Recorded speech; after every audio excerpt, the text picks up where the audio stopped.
Okay. Hello, hello everyone, and welcome to the Impact Revolution podcast. My name is Harold Graham. I am the CEO of Social Impact Investment. We're a company that's attempting to marry blockchain technology with ESG reporting. Today, our guest is going to be Carlos Vargas. He's a PhD from Mexico City, Mexico, and currently he is a professor of finance at EGADE. I'm not sure how to pronounce that, so I'm not going to butcher it. I'll just spell it. And Carlos, welcome. Thank you so much, Harold. It's EGADE Business School at Tec de Monterrey in Mexico. Thank you so much for the invitation. EGADE. Okay, good. Yes. I apologize. I should have asked you that before we got started here, but that's okay. First time's first, right? So I'd like to get started today by having you speak a little bit about your experience with ESG and what you're excited about with regard to the environmental, social, and governance movement, with regard to what you do as an academic and in your business. Okay. Well, I guess for me the short answer would be I'm excited of everything that's happening at the moment into this world of sustainable finance, sustainability, meeting business, and all green stuff, social stuff, all of the things that are happening at the moment. Perhaps the interesting part of it is how it's evolving and how different approaches are emerging, and how we have basically different approaches for different people, different organizations, different intentions, different everything. So with all of these idea of ESG criteria, I think we got a very good start at the very beginning, just trying to understand how to fit environmental, social, governance into the kind of analysis that we were traditionally doing anyway as finance, our regular financial analysis. And then right now, with the emergence of other frameworks and other understandings on how to do it, and we have the SDGs coming from the United Nations, we have impact, we have other different frameworks, and that way it starts to evolve, and it starts also to become a little bit more complex as well. I think for me that I do that on a regular basis, and I learn about these different approaches. Well, it becomes interesting, but also in a way it starts to become challenging, because we're trying to navigate this alphabet soup of different understandings of how to approach sustainability. But we also need to understand that that's precisely what sustainability is. When we were only doing financial analysis and caring about dollars, yens, euros, and risk, and clear, very concrete concepts like that, it's one thing to deal with something like that. When you start to incorporate other dimensions that are more complex and more difficult to understand, like environmental characteristics or social aspects, well, some of them might also be contradicting among each other, or might have inside criteria or part of the categories that also can be difficult to understand. It's not as easy just to talk about greenhouse gas emissions. I always find it very funny how people talk about CO2 emissions, but I've never had the opportunity myself to understand what does a ton of CO2 represents. It's not the same as telling you, I'll give you $1 million, Harold. Immediately, as soon as I say that, you know what to do with that. Probably you're thinking about buying something. You get a perfect idea what $1 million actually is. If I tell you, well, I'm reducing a couple tons of CO2, it's a little bit more abstract. So that's the kind of thing we're dealing with. For me, it's a very exciting field, and I think it's evolving. I really like what you just said in regards to peeling out and assigning a meaning to something. And so that everyone, when you say that word, it means something. And even $1 million means something different now than it did 50 or 100 years ago. it means something different because it has evolved. $1 million is a lot less money than it was 100 years ago. So with regard to ESG, I'm wondering, how do you see the market evolving now? So you've made a very good point about CO2 emissions. Do you believe that down the road we will have equal measurements for how many people that a company employs versus its profitability or versus some other aspect of its background?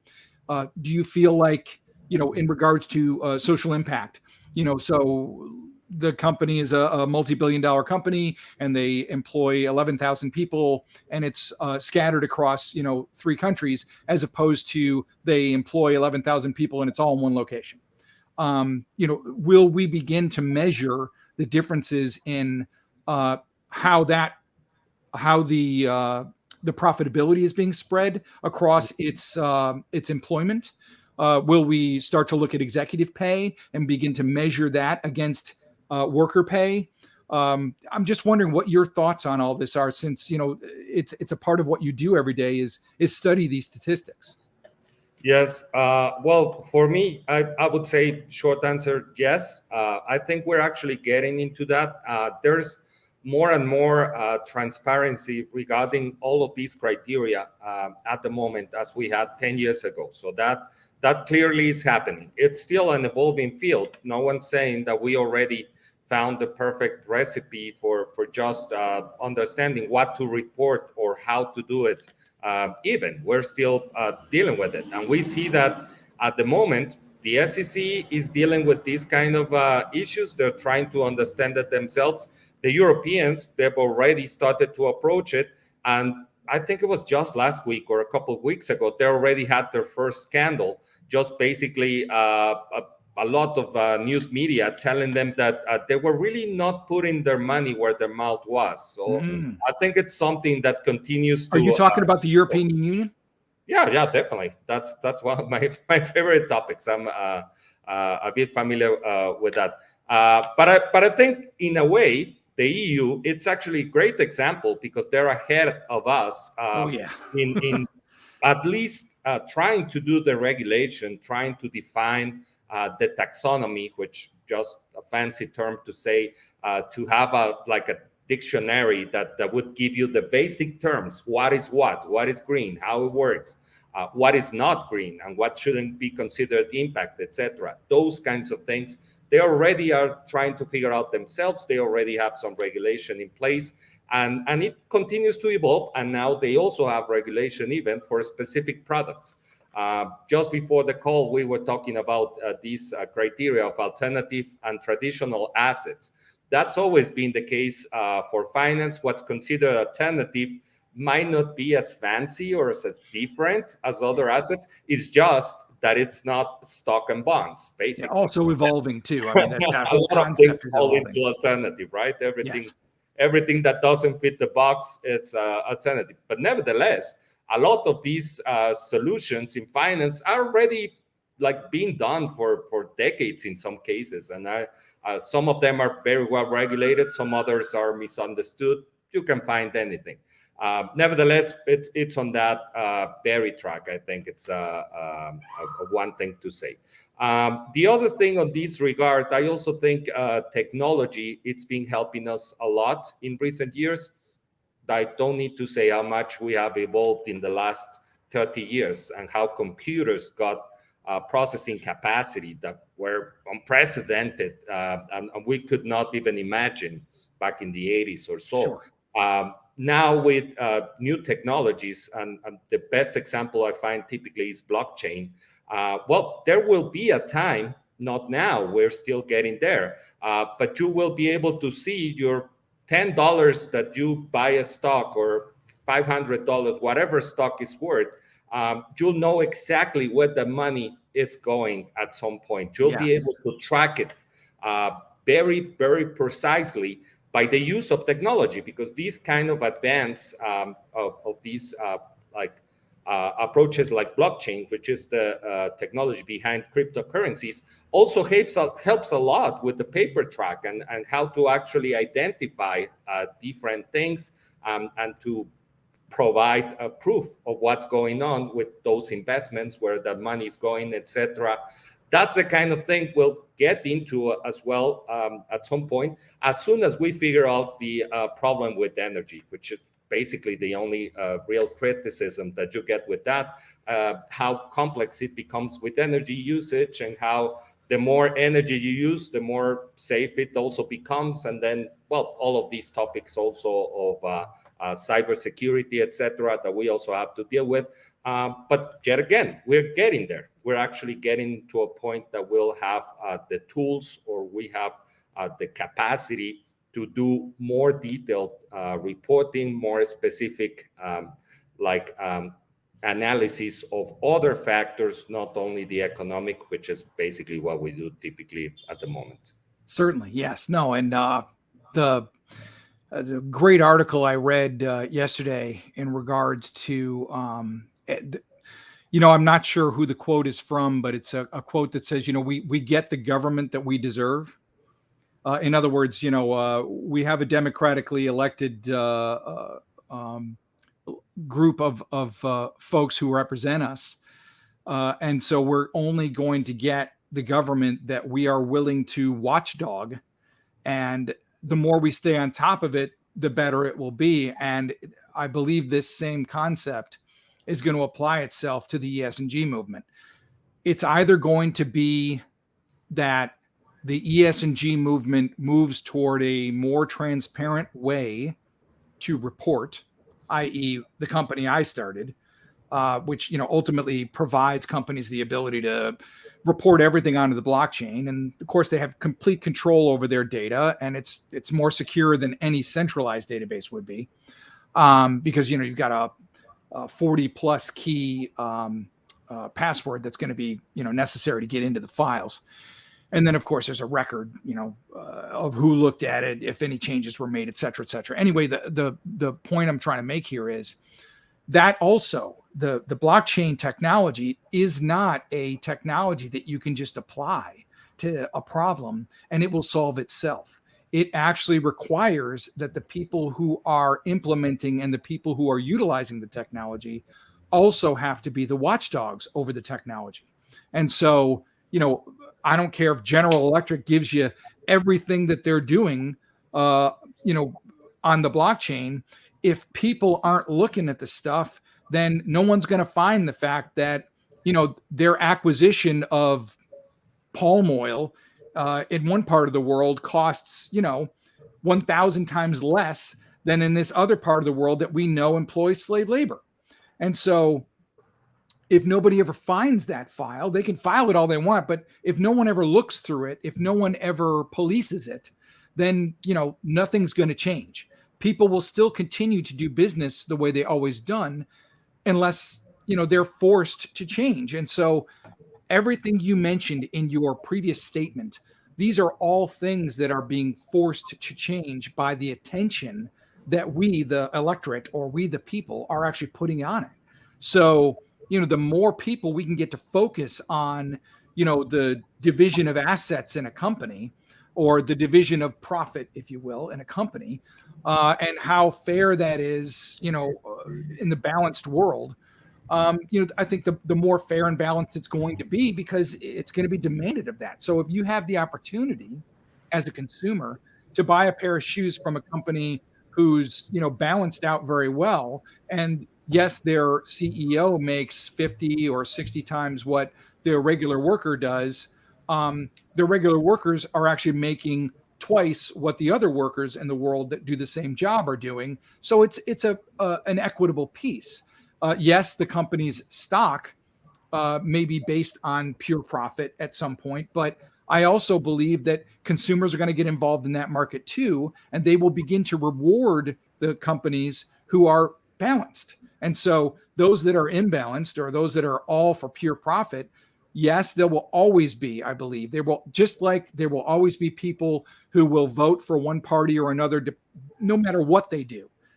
there will always be someone that says they like that, and that they support that. So there will always be people that support these companies who are not doing the right thing. However, I think that those people, the group, will get smaller and smaller and smaller until those companies can't survive on the stock prices that they're getting, because pure profit isn't as attractive as it used to be. So in order to get to that point, the transparency you mentioned in your comment is absolutely necessary. And so, the more we can see into what companies are doing, I think the more this change is going to be a permanent one, as opposed to just a flash in the pan. Like, the dot-com bubble. Yes, some dot-coms survived.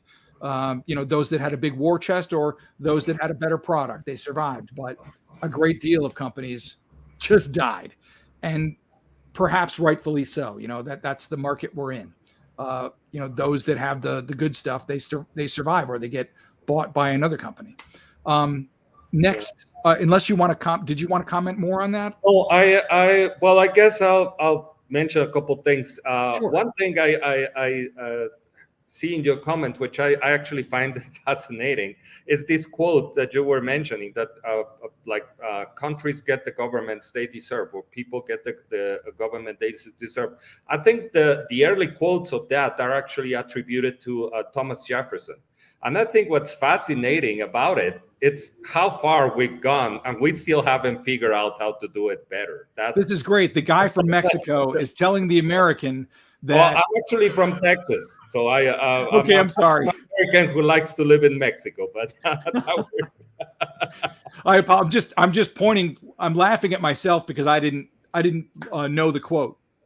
And there's also a Latin American poet that it's attributed for that quote, and I guess the local understanding in Mexico would be that he said it. But I mean, it's something to say if you're a relevant person and you're one of those a couple centuries ago, they were not called influencers, but if you were one of those people that were relevant, of course you have to say those things. It's the kind of a discussion you need to have, right? Yes. But regarding that quote, I think what's puzzling about it, and the complicated part of it, is we also can do better. We cannot just get to that idea and think that we also are responsible for that, and that's fine. Yeah, but what about our children? What about future generations? They don't deserve to be dealing with all these things that we could have do better. That's the other side of the coin, I guess, on that. I think we can also try to approach it in a different way. And I'm not sure we're doing enough. And that's sometimes the kind of discussion that we also have with sustainability. All of these issues, we know about them back from the 70s, is when the environmental movement started to be more relevant. All of these social issues that we have at the moment in the US and in other places, well, they're very relevant today, but it doesn't mean that they haven't been there for decades. It's just something that we just decided to give the spotlight at the moment, but they were still there for very long.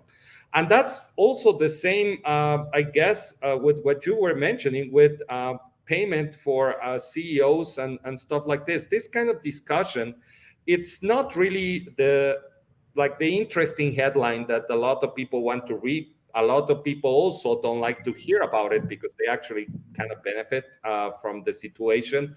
But it's something also that has been explored for decades.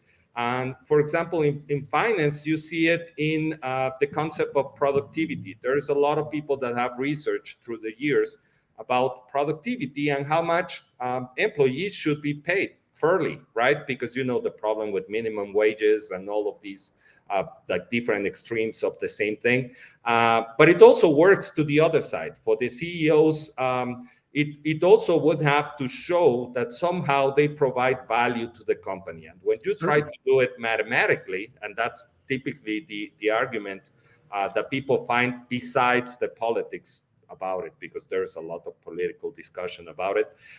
It's about the fact that those CEOs are able to create value for the company. Yeah, well, that's a great argument. As long as the CEO can produce 3,000-4,000 more times than the regular worker that's already putting like a full shift into the company and the kind of effort that they're doing. And we do see kind of an imbalance. There's discussions about this in Europe again, because sometimes they're interested into other things.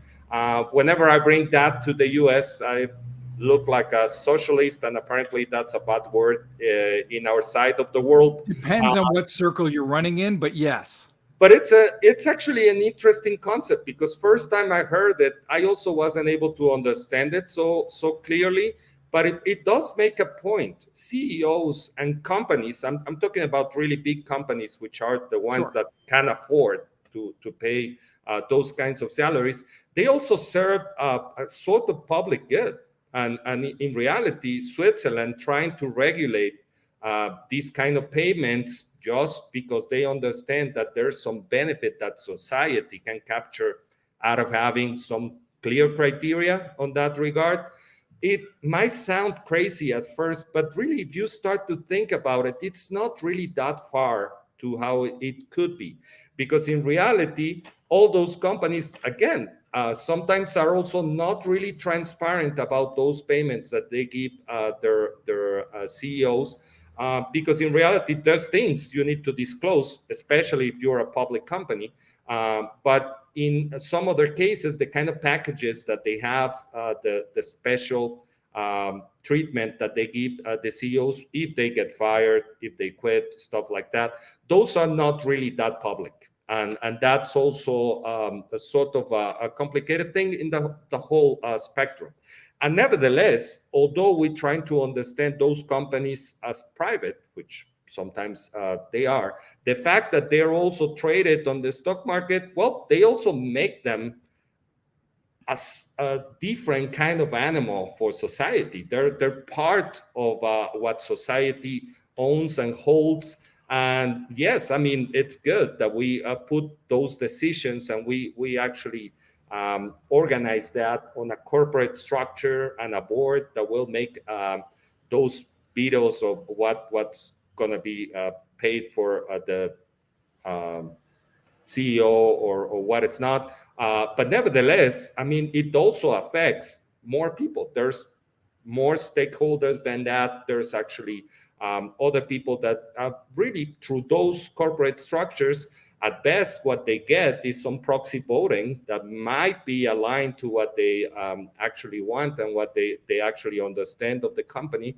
But in sometimes also it might not be in their best interest, and they wouldn't even know. So it's I think it's a more complex. Yeah, the socialists and the communists as well. They both those groups, they call the topic that you're on distribution of production. Mm-hmm. And so, something's being produced, there's a profit from it. Now, what are we doing to distribute that profit? Are we just giving it all to the people that own the company and to the leaders, or are we distributing it more fairly across the board to everyone? The communists would basically want to give it all to the government. Yes. And then distribute it to everybody. And I believe the socialists would like to just evenly distribute it across to everyone. So the guy that works on the assembly line makes the same as the guy that's sitting in the boardroom. So I don't know where the answer is, but I have a feeling that your comment is actually headed in the direction of this is where we're going. We're going to begin to examine these things, because 100 years ago, we were talking about splitting up Rockefeller's companies because he had achieved a monopoly. Now, there are other companies that have a monopoly. Facebook definitely is a monopoly. So we have other companies that have a monopoly in their spaces. And so, we have to look at what we're going to do about that now. But I think to your point, yes, the distribution of production is definitely something that's going to be on the agenda. I know that all the hardline capitalists are shaking in their boots. They don't want to change things the way they are, and they're going to make every argument that they've always made against it. But I feel like, and I can't back this up with studies, but I definitely feel that movement heading into the marketplace, and I believe it's attached to this ESG investment style. And I believe that the distribution of production is something that's ultimately going to be measured long term. And when someone's considering to buy a product or considering to buy a stock or considering to buy something that's been affected by this company, that fictional company, that's part of the analysis that will go into, should I buy this dress or that pair of shoes or this car or whatever? How are they distributing their income? How are they distributing assets? How many people are they employing? Who's going to be affected by this purchase I'm making? And as we get further and further down the line, hopefully with more and more transparency, we will be able to more and more accurately answer that question. So, as Paolo said during our symposium that we shared, which I thought was a great point, at some point when you buy a product, it's going to have these kind of statistics right on the product. So when you pick up as he used yogurt as an example, when you pick up the yogurt, you're going to see how many people work at the dairy that this yogurt is supporting. What's the carbon footprint of the plastic manufacturer or whomever it is that manufactured the container this is in? Is it recyclable? How many times has it been recycled? All those things. And so I think we're moving in the right direction, as you said. We're getting close. I actually know a project at the moment for organic coffee, for example, that they're working with Notre Dame University precisely to figure out the blockchain part of it. And that's basically what you get. You get a bag of coffee from this community, and if you scan the QR code that they have in the bag, you basically see what community is coming from, who worked on it, what kind of process. This is the future, for sure. That's precisely how it's done. At this time, I mean, it's still one example that I can give you that's actually working like that. But I do see everything going into that direction, because that's the way it also should be. And I think the concept you just brought, which is also very, very interesting, is this like concept of license to operate, and how much actually today our decisions are very influential also in what's going on in the world. Because for many years, and actually the kind of structuring that we did into our markets, it was very much, we had a supply driven market. There were a lot of things that were actually offered to us, and we had the opportunity to choose among the different colors, right? That's basically what we had. But at this time, with the kind of connection that we have among each other, the kind of connectivity that we also have, because everyone is able to basically Google whatever they're concerned about and build their own opinion. Well, the problem might be a different one. We have a like overwhelming amount of information that we have to deal with, and we have to learn how to deal with good and bad information. That's a different topic for a different day, probably. But really what happens is that we now have a demand-driven market.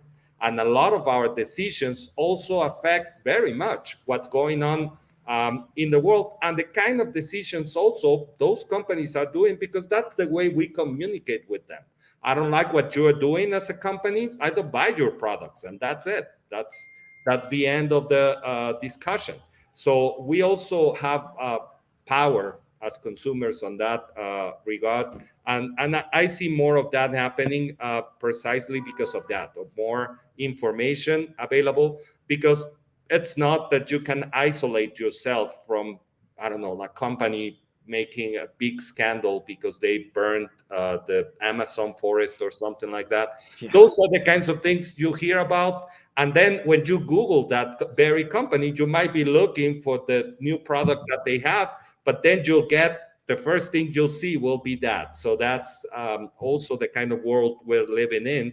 And I think also that helps companies get into more of this. The example I was giving with executive pay, I think it's very relevant to see what happened in Switzerland. Eventually it didn't pass. Regulation was not implemented, because in Switzerland, everything is voted. Everything has to go through referendum. So they have a different kind of legal system.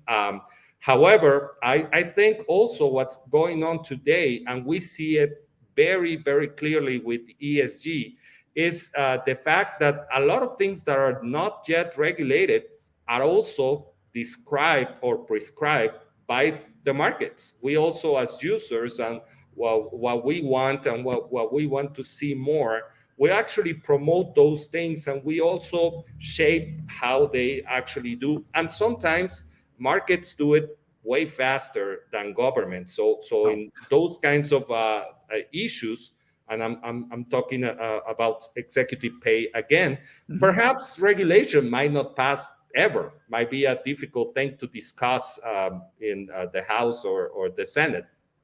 We know how that works, right?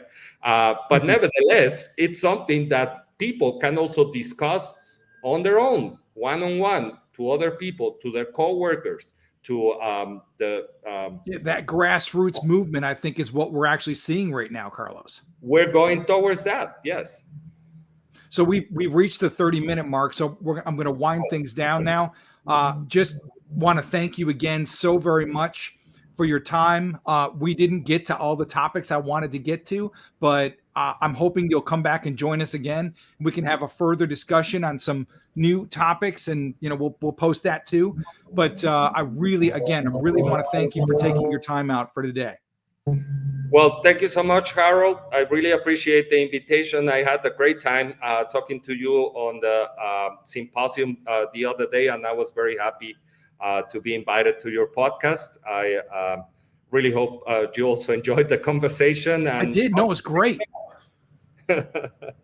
No, I really appreciate all your insight. I mean, again, as we discussed before we got on the podcast, you're the kind of academic that I like to involve in what I'm doing, because you're not afraid to direct traffic. You're not just standing there telling everybody they're doing it wrong. You actually want to get in, get your hands dirty, and say, this is how I see things playing out. And I really appreciate that. And again, I'm going to close things out, but I really want to thank you again for your time today, Carlos. I hope you have a great rest of your afternoon. Thank you. Okay. Bye-bye now.